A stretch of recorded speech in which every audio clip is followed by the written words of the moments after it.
بسم اللہ الرحمن الرحیم۔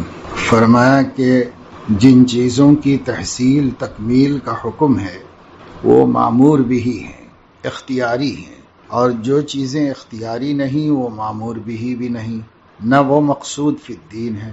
مگر جن چیزوں کی تکمیل کا امر ہے، دعویٰ ان کی تکمیل کا بھی کوئی نہیں کر سکتا، اور نہ ناز کر سکتا ہے کہ میری نجات کا مدار میرے اعمال پر ہے۔ نجات کا مدار فضل خداوندی پر ہے۔ واقعی اپنے اعمال کی بدولت کون جنت کو پا سکتا ہے؟ خود حضور صلی اللہ علیہ وسلم نے ارشاد فرمایا، لن يدخل الجنت احد بعملی۔ حضرت عائشہ صدیقہ رضی اللہ عنہا نے عرض کیا، ولا انت یا رسول اللہ، کہ یا رسول اللہ آپ بھی اپنے عمل کی وجہ سے جنت میں داخل نہ ہوں گے؟ حضور صلی اللہ علیہ وسلم نے اپنے سر مبارک پر ہاتھ رکھ کر فرمایا، ولا انا الا ان یتغمدنی اللہ برحمتہ، یعنی میں بھی نہیں مگر یہ کہ اللہ تعالیٰ اپنی رحمت میں چھپا لے۔ اب کس کا منہ ہے اور کس شمار میں ہے، بس معلوم ہو گیا کہ ایسے خیالات ہی میں نہ پڑے، اپنے کام میں لگنا چاہیے، اور یہ لگنا ساری عمر کے لیے ہے، بس اسی میں اپنی عمر کو ختم کر دے۔ اسی کو مولانا فرماتے ہیں، اندری رحمی تراشو می خراش، تا دم آخر دم فارغ مباش۔ اس راہ میں ساری عمر اپنی اصلاح اور تراش و خراش میں لگے رہو، آخر وقت تک ایک ساتھ بھی فارغ مت بیٹھو۔ وہ تو دربار ہی اور ہے، وہاں تو ان نقائص ہی پر سب کچھ عطا ہوگا، وہ کاملین ہی کے خریدار تھوڑا ہی ہیں، وہ تو ناقصین کو بھی قبول فرمانے والے ہیں، اس لیے کہ جو کچھ عطا ہوگا اس کے مقابلے میں ان ہمارے اعمال کی کچھ بھی حقیقت نہ ہوگی، گو وہ قاعدے سے کامل ہی ہوں۔ جو کچھ بھی ہوگا فضل اور رحمت سے ہوگا، وہاں ضابطے کے کھوٹے کھرے کو نہ دیکھا جائے گا بلکہ طلب اور خلوص دیکھیں گے۔ مولانا فرماتے ہیں، خود کے باید این چنی بازار کہ بیک گل می خری گلزار را، بیک گل می خری گلزار را۔ ایسا بازار کس کو ملتا ہے جہاں ایک پھول کے بدلے میں پورا باغ ملتا ہو؟ اس لیے مایوس نہ ہو، جیسے ٹوٹے پھوٹے کی توفیق ہو، کام میں لگے رہو، انشاءاللہ تعالی سب کچھ عطا ہو کر رہے گا۔ ایک سلسلے گفتگو میں فرمایا کہ میں طلباء کو ذکر و شغل نہیں بتلاتا، اس لیے کہ تجربہ ہے کہ ایک وقت میں دو کام نہیں ہو سکتے، تو شروع کر کے چھوڑنا پڑے گا۔ شروع کر کے چھوڑنا یہ نہایت بے برکتی کا سبب ہے۔ بخاری کی حدیث اس کی دلیل ہے۔ حضور علیہ السلام نے ارشاد فرمایا، یا عبداللہ لا تکن مثل فلان کان یصلی باللیل ثم ترکہ۔ اے عبداللہ، اس شخص کی طرح نہ ہونا جو رات کو تہجد نماز پڑھا کرتا تھا پھر اس کو چھوڑ دیا۔ اور سلف کی جمع پر قیاس نہ کیا جاوے، اس وقت ویسی قوت نہیں ہے، البتہ علم سے فارغ ہو کر ذکر و شغل شروع کرے، اور ایسے وقت شروع کرے کہ پھر کرتا ہی رہے، چھوڑے نہیں کہ بے برکتی سے محفوظ رہے۔ مطلب یہ ہے کہ ایسا ذکر و شغل جو آدمی کے مقصد میں حارج ہو، ایسا ذکر و شغل مشائخ طالب علموں کو بلکہ علماء کو بھی نہیں بتاتے۔ سب کے لیے اللہ تعالیٰ کا کچھ وقت ذکر و شغل میں مشغول رہنا، کچھ وقت نوافل کے لیے فارغ کرنا، چاہے زیادہ مقدار میں نہ ہو لیکن کچھ نہ کچھ ہو، یہ طالب علم کے لیے بھی ضروری ہے، علماء کے لیے بھی ضروری ہے۔ تھوڑا ذکر کریں اللہ تعالیٰ کا، اور کچھ نوافل پڑھ لیں جو زیادہ تکان کا، مشقت کا سبب نہ ہو۔ ظاہر ہے کہ مثال کے طور پر اگر مغرب کے بعد 6 رکعت نفل پڑھ لیں تو کیا انسان کے کام میں حرج ہوتا ہے اور کون سا نقصان ہوتا ہے، لیکن ذوق عبادت نہیں ہونے کی وجہ سے طالب علموں کا اس میں جی نہیں لگتا۔ ذوق عبادت بھی بڑی چیز ہے، پیدا کاہے کے لیے ہم ہوئے ہیں؟ عبادت کے لیے پیدا ہوئے ہیں۔ اور ما خلقت الجن والانس الا لیعبدون، اور پڑھنا بھی کاہے کے لیے ہے؟ اللہ کی عبادت کے طریقے سیکھنے کے لیے پڑھنا ہے۔ اللہ تعالیٰ کی بندگی اور اس کو خوش کرنے کے لیے عالم بننا ہے۔ مقصد اصلاً وہی ہے کہ ہم اللہ کی صحیح سے بندگی کر سکیں اور اللہ تعالیٰ کی چاہتوں کو پورا کر سکیں۔ اللہ تعالیٰ کو جو چیزیں پسند ہیں وہ بہت سی ہیں، ان میں ایک چیز یاد الہی کی کثرت اور نوافل کا اہتمام اللہ کو بہت پسند ہے۔ پسند نہ ہوتا تو بڑے بڑے اجر و ثواب کیوں بتائے جاتے؟ بڑے بڑے اجر و ثواب پسند ہونے کی وجہ سے بتائی گئی۔ جب پتہ ہے کہ ان چیزوں سے اللہ خوش ہوتے ہیں تو فرائض پر اکتفا کر لینا اللہ تعالیٰ کو خوش کرنے کے جذبے میں کمی کا نتیجہ ہے کہ سب مغفرت ہو جائے بس کافی ہے، چاہے اللہ تعالیٰ کو ہم خوش کریں نہ کریں، ایسا ہوتا ہے۔ لیکن اگر آدمی کے اندر جذبہ اللہ کو خوش کرنے کا ہو تو وہ فرائض واجبات تو کمپلسری ہیں، وہ کرتا ہی کرتا ہے، اس کے آگے بھی کچھ اپنی طرف سے کر کے بتاتا ہے اللہ تعالیٰ کو۔ تو اس کا اہتمام طلباء کو بھی ہونا چاہیے، علماء کو بھی ہونا چاہیے۔ حضرت جس چیز کی نفی کر رہے ہیں وہ ایسا ذکر ہے جس کی بڑی مقدار ہوتی ہے اور جس کی وجہ سے اچھا خاصا وقت اس میں لگتا، تو اس کی حضرت نفی کر رہے ہیں۔ اہل علم کا طبقہ اکثر لوگوں کو رسم پرست بتلاتا ہے، یعنی ہمیشہ نشاندہی کرتے ہیں کہ بھئی عوام الناس رسوم میں مبتلا ہیں، رواج میں، بدعات میں، ایسے رسم پرست ان کو کہتا ہے۔ اہل علم کا طبقہ اکثر لوگوں کو رسم پرست بتلاتا ہے، مگر میں کہتا ہوں کہ یہ علماء سب سے زیادہ رسم پرست ہیں کہ پرانے معمولات کو چھوڑنا نہیں چاہتے، گو ضرورت اور مصلحت واقعیہ کے خلاف ہی ہوں۔ حضرت مولانا گنگوہی رحمۃ اللہ علیہ نے ایک مدرسے کے متعلق ایک مشورہ فرمایا تھا کہ فلاں فلاں کتابیں درس سے نکال دی جائیں، مگر اس پر کسی نے بھی عمل نہیں کیا، حالانکہ سب جانثار ہی تھے، مگر کچھ بھی حضرت کے مشورے کی پرواہ نہ کی گئی۔ یہ قدر ہے بزرگوں کے مشوروں کی۔ ان اہل مدارس کی عموماً یہ حالت ہے کہ جو دل میں ٹھان لی وہی کریں گے، کسی کی نہیں سنیں گے۔ اب اس زمانے میں ایسا مزاج تھا تو اس زمانے میں کیا کہنے۔ میں سچ عرض کرتا ہوں کہ جو اہل اللہ کے پاس نہیں رہے ان کے قلوب حقیقت کے ادراک سے بالکل مردہ ہیں، اور اس مردہ ہونے کے خاص آثار ہیں۔ ایک اثر اس وقت بیان کرتا ہوں۔ جن صاحب کا یہ واقعہ ہے میں ان کا نام نہیں بتاؤں گا، مگر بہت بڑے عالم ہیں، ان کا مقولہ عرض کرتا ہوں۔ جس وقت حضرت مولانا محمود حسن صاحب دیوبندی رحمۃ اللہ علیہ حج کو تشریف لے گئے تو میرے متعلق یہ مشہور کیا گیا بعض حاسدوں کی طرف سے کہ اس نے یعنی میں نے حدیث شریف کا دورہ شروع کرا دیا ہے، ان تھانہ بھون میں دورے حدیث شروع کرا دیا ہے۔ تو وہ عالم صاحب فرماتے ہیں کہ کیا اس کا انتظار ہی تھا کہ مولانا نعوذ باللہ یہاں سے رخصت ہوں تو ہماری دکان چمکے؟ یہ ہیں علماء، یعنی حضرت نے شروع بھی نہیں کرایا تھا، ایک غلط افواہ کو سن کر اس کی تحقیق بھی نہیں کی، بلکہ بس اس پہ تبصرہ کر دیا۔ وہ جب آپ کو پہلے تو حقیقت ہی نہیں معلوم ہے، اور اگر حضرت ایسا کرتے بھی تو کرنے کا حق رکھتے تھے کہ جب اپنے استاذ کی وجہ سے آگے نہیں بڑھا رہے تھے جماعتیں، جب استاد نہیں ہیں سفر میں چلے گئے، اس زمانے میں سال بھر کے بعد واپس آتے تھے، آتے آتے سال نکل جاتا تھا، تو اگر پڑھاتے بھی حضرت تھانوی تو حضرت تھانوی کا علم مرتبہ مقام یہ تھا کہ وہ دورہ بہت آسانی سے پڑھا سکتے تھے، ان کا شروع کر دینا کوئی قابل مذمت تو نہیں تھا۔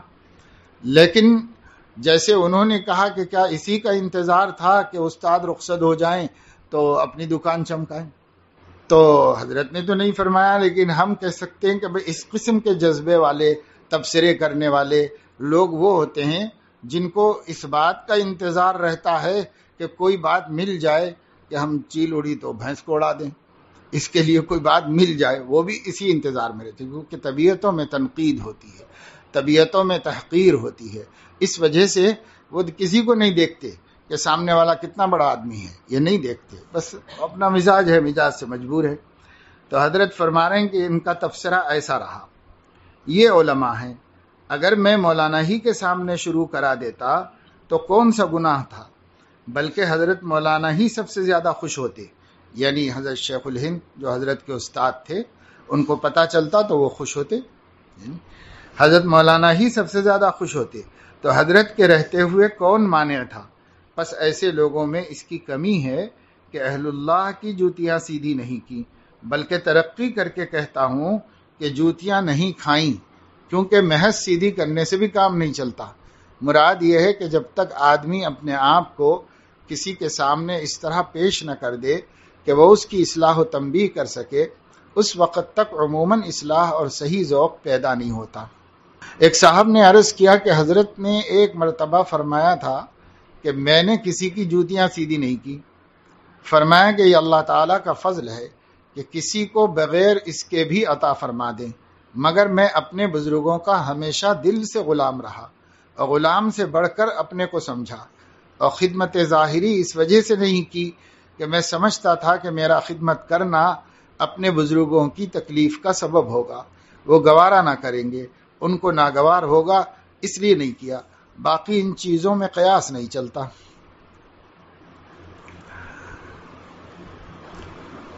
جوتیاں سیدھی کرنا ایک محاورہ ہے بس۔ کوئی آدمی عمر بھر کسی کی جوتی نہ سیدھی کرے، یعنی وہ نکلتے وقت جوتے پہننے کے لیے پلٹا کے رکھ دے، جوتی سیدھی کر دے، عمر بھر بھی نہ کرے کبھی کسی کی جوتی سیدھی۔ اگر ایسا استکبار کی وجہ سے نہیں کرتا تب تو ظاہر ہے کہ اس کا علاج ہی یہ ہے کہ وہ ایسا کیا کرے، بلکہ چھوٹوں کی بھی سیدھی کر دے تاکہ تکبر ختم ہو جائے۔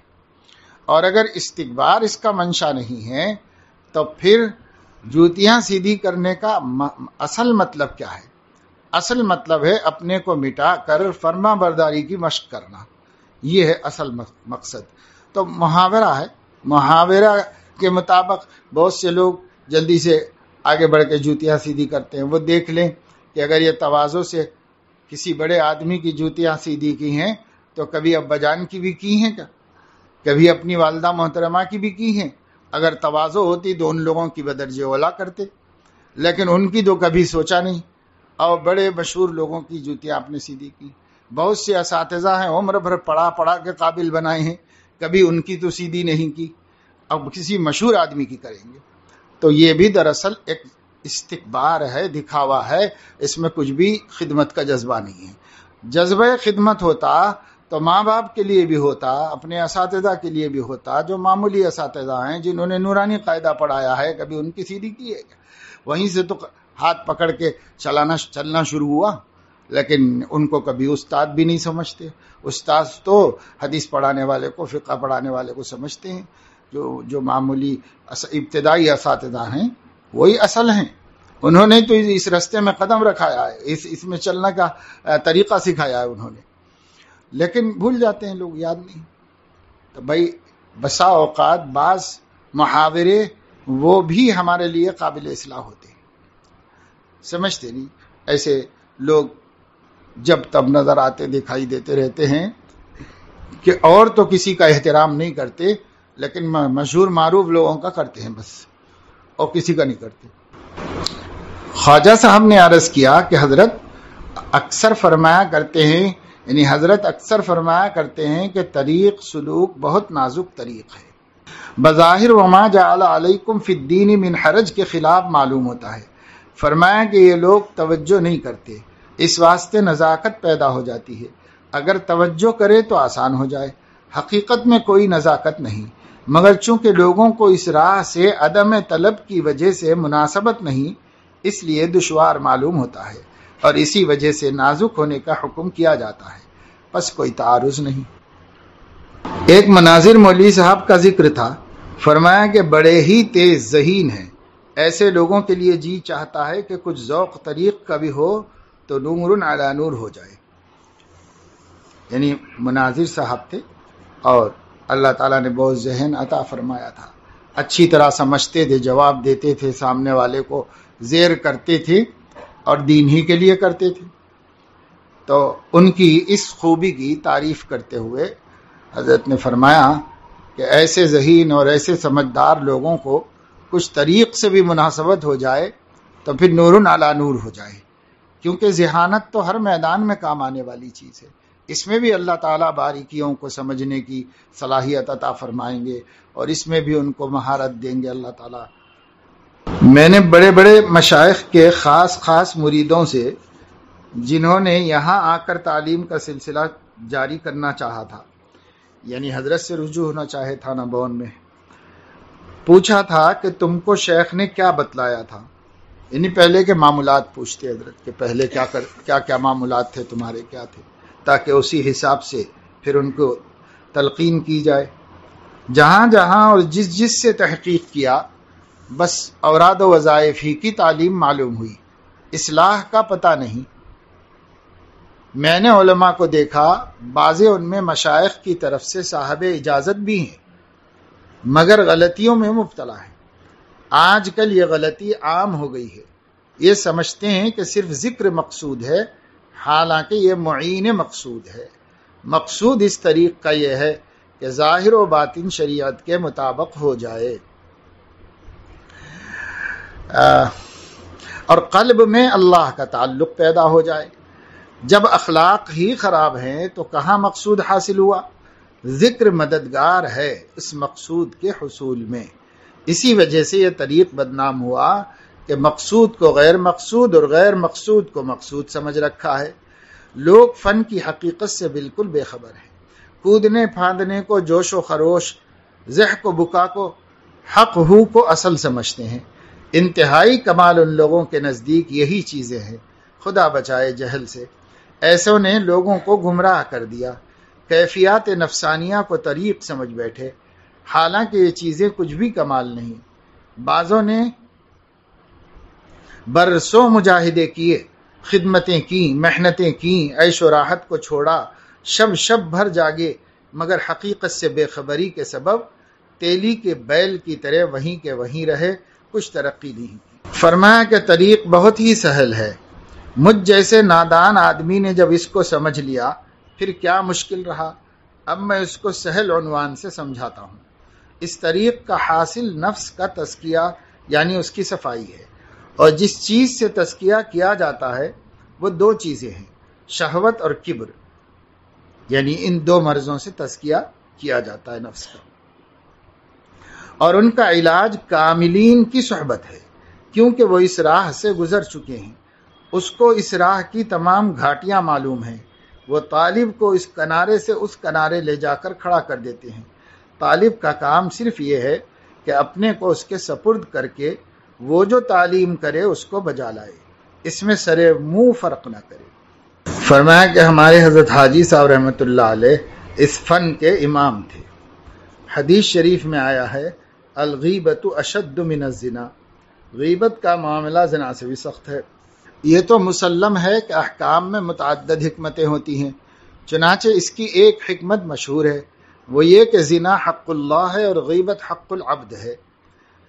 اور ایک حکمت حضرت نے اپنے علوم موہوبہ سے ایک مرتبہ بیان فرمائی، وہ یہ کہ غیبت گناہ جاہی ہے اور زنا گناہ باہی ہے، یعنی غیبت کا منشا تکبر ہے جو بعد غیبت کے بھی باقی رہتا ہے، اور اسی لیے اکثر غیبت کرنے والے کو ندامت نہیں ہوتی اور اپنے کو گناہگار نہیں سمجھتا، بخلاف زنا کرنے والے کے کہ اس کو ندامت بھی ہوتی ہے اور اپنے کو گناہگار بھی سمجھتا ہے۔ سبحان اللہ، کیا ٹھکانہ ہے ان علوم موہوبہ کی لطافت کا، اور جو حکمتیں خود منسوس ہیں وہ ان واردات سے بھی زیادہ لطیف ہیں۔ یہ حضرات عجیب شان کے بزرگ تھے، سلف کا نمونہ تھے۔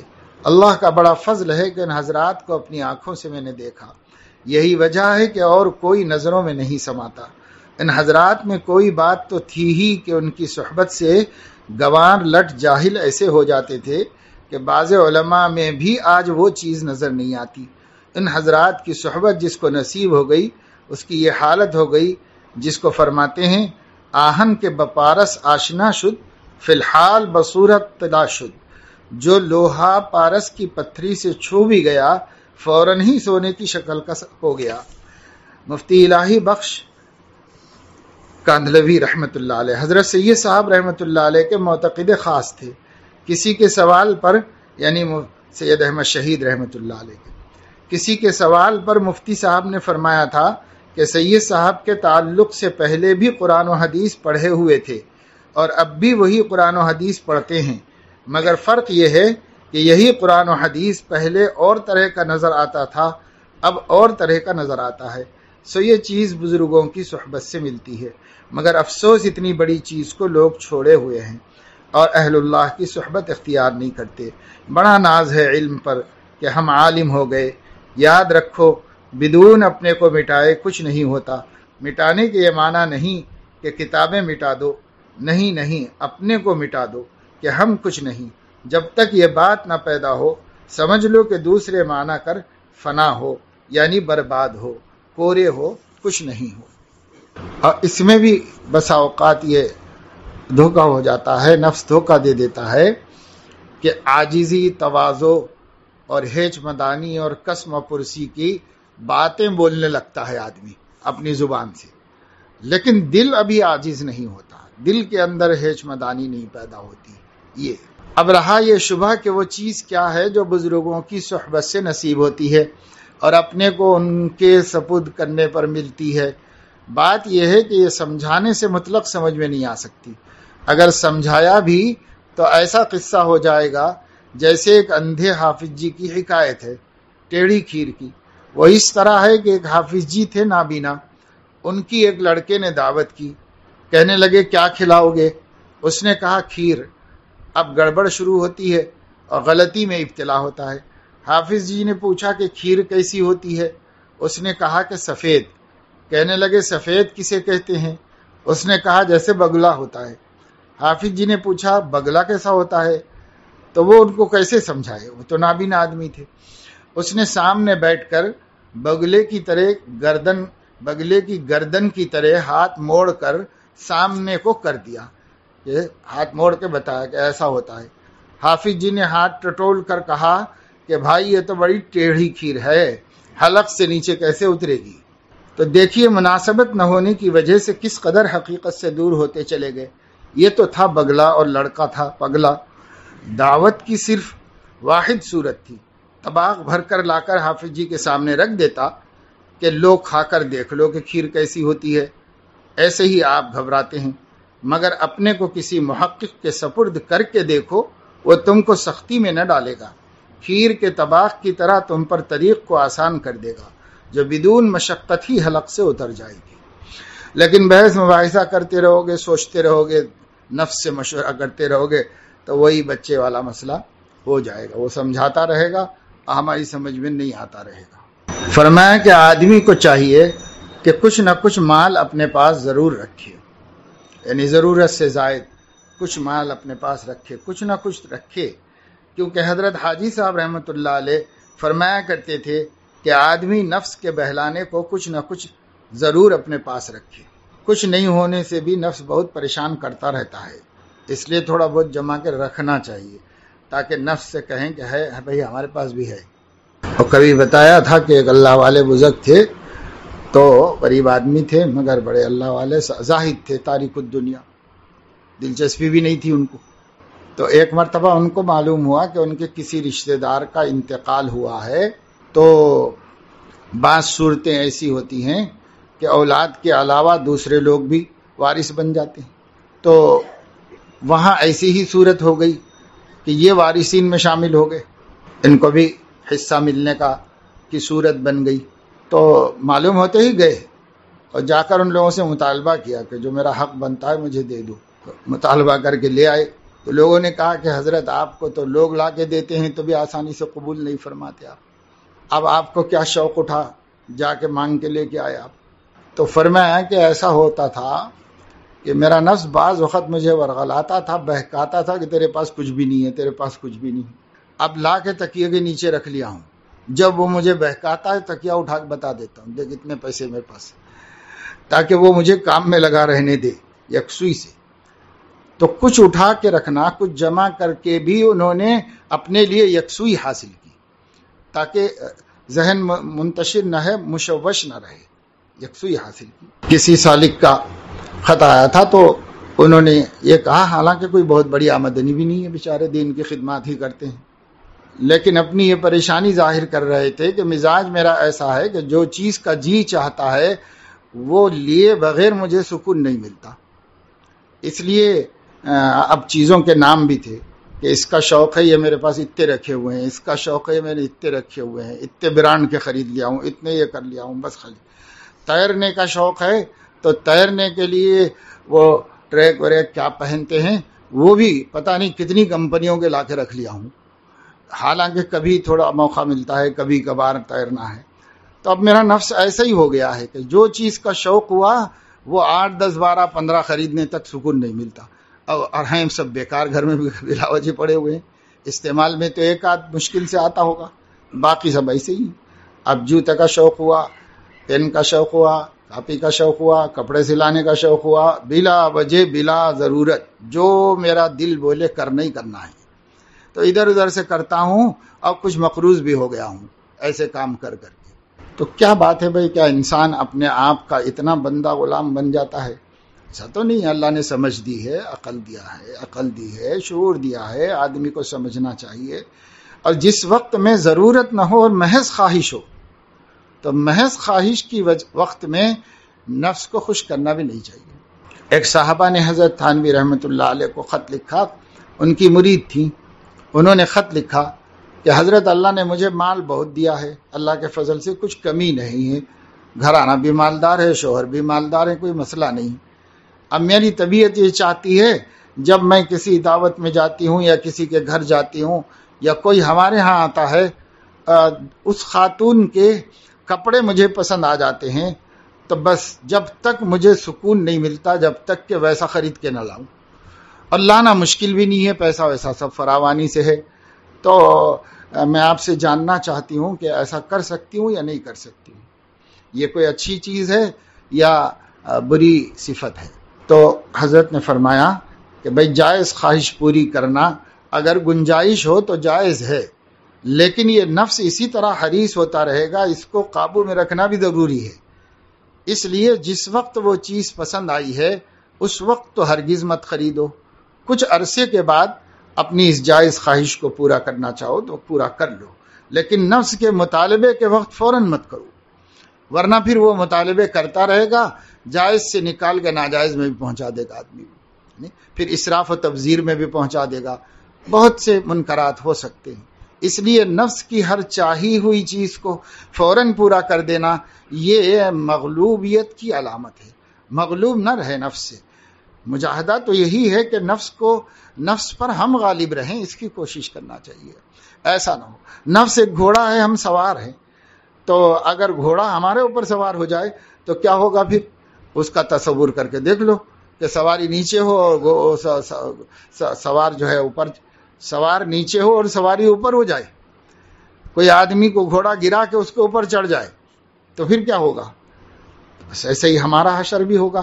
اگر ہمارا نفس جو ہے وہ جو مطالبہ کرے وہ پورا کرنے لگو گے تو وہ سواری ہمارے اوپر سوار ہو جائے گی اور ہم اس کی سواری بن جائیں گے، الٹا ہو جائے گا قصہ سب۔ اس لیے دیکھو سمجھدار خاتون تھی، مشورہ کیا بڑوں سے تو انہوں نے راستہ بتایا، حالانکہ وہ یہ سوچ سکتی تھی کہ ہمارے پاس تو اللہ کے فضل سے پیسہ ہے، حلال ہے، ہم کوئی چوری نہیں کر رہے، کسی کو نقصان نہیں پہنچا رہے، تو اللہ کے دیے ہوئے مال سے جائز خواہش پوری کرنے میں کیا حرج ہے، ایسا سوچ لے سکتے تھے، لیکن سوچ لے کر خود ہی کیوں فیصلہ کریں؟ یہی بات بڑوں سے پوچھ کے ان سے معلوم کریں، تو بڑے جو ہیں وہ تجربے کی وجہ سے کوئی راستہ صحیح والا بتا دیتے ہیں، جس میں ہماری اصلاح بھی ہو جاتی ہے، مقصد بھی پورا ہو جاتا ہے۔ فرمایا کہ تقوی اسی وقت کامل ہوگا کہ جب اس کے خلاف کے مقتضی اسباب ہوں اور پھر ان کو دبائے، مثلا شہوت ہے پھر اس کو دبائے۔ اگر کوئی عنین ہو اور فجور سے بچے تو اس کو تقوی کا وہ خاص نور میسر نہ ہوگا جو ایسے شخص کو میسر ہوگا جو مرد ہو اور پھر اس سے اجتناب کرے۔ عارف رومی فرماتے ہیں شہوت دنیا مثال گلخنست کہ ازو حمام تقوی روشنست، دنیا کی شہوت مثل اس بھٹی کے ہے جس سے تقوی کا حمام گرم ہوتا ہے۔ مثلا کوئی نامرد کہے کہ میں کبھی برا کام نہیں کرتا، یا اندھا کہے کہ میں بدنگاہی نہیں کرتا، تو کون سے کمال کی بات ہے؟ یہ تو ایسا ہی ہے جیسے کوئی دیوار کہے کہ میں چوری نہیں کرتی، تو کیا کمال ہوا؟ ہاں اسباب ہوں اور پھر اجتناب ہو، یہ ہے مجاہدہ جس سے لوگ گھبراتے ہیں، یوں نہیں سمجھتے کہ انسان دنیا میں آسانی کے لیے تو نہیں آیا۔ ارشاد فرماتے ہیں لقد خلقنا الانسان فی کبد، کہ ہم نے انسان کو بڑی مشقت میں پیدا کیا ہے، مگر اس مشقت کے سہل ہونے کے لیے ارادہ اور ہمت بھی ساتھ ساتھ پیدا فرما دیے ہیں۔ اسی لیے یہ چاہیے کہ خواہ کیسی ہی کوئی مشکل آ پڑے، صبر و استقلال کے ساتھ اس کو نکال دیا جاوے۔ بس یہی جوہر انسانی ہے۔ اسی استقلال کی مداومت اور استحضار سے بڑے بڑے رذائل اور جبلی چیزیں دب جاتی ہیں اور بڑے بڑے مشکل کام آسان ہو جاتے ہیں۔ انتظام کے لیے منتظم کا اعتدال کے ساتھ کسی قدر سخت ہونا بھی ضروری ہے، بدون اس کے انتظام ہونا دشوار ہے۔ ایک مدرسے کے اندر جو فساد ہوا، اس کا اصل سبب کام کرنے والوں کا ڈھیلا پن ہے۔ جو مشورہ میں نے دیا تھا اس کو منتظمان مدرسہ پورا نہ کر سکے، ورنہ ایک دم تمام فساد خدا کے فضل سے ہباء منصورہ ہو جاتا۔ کام قوت قلبی سے ہوتا ہے، محض ظاہری سامان سے کام نہیں ہو سکتا۔ میں نے ایک ایسے ہی موقع پر حضرت گنگوہی رحمۃ اللہ علیہ کو لکھا تھا۔ اس زمانے میں قصبے کے لوگ اس مدرسے میں فساد کر رہے تھے، اور وجہ یہ تھی وہ یہ چاہتے تھے کہ ایک آدمی ہمارا بھی ممبر ہو، اور حضرت گنگوہی اس کو منظور نہ فرماتے تھے۔ میں نے لکھا کہ حضرت اس کو منظور فرما لیا جائے، کثرت تو پھر بھی حضرت کے خدام ہی کی رہے گی، ورنہ مدرسہ ٹوٹ جانے کا اندیشہ ہے۔ اس پر حضرت نے جواب میں تحریر فرمایا تھا کہ نااہل کو ممبر بنانے میں ہم پر مواخذہ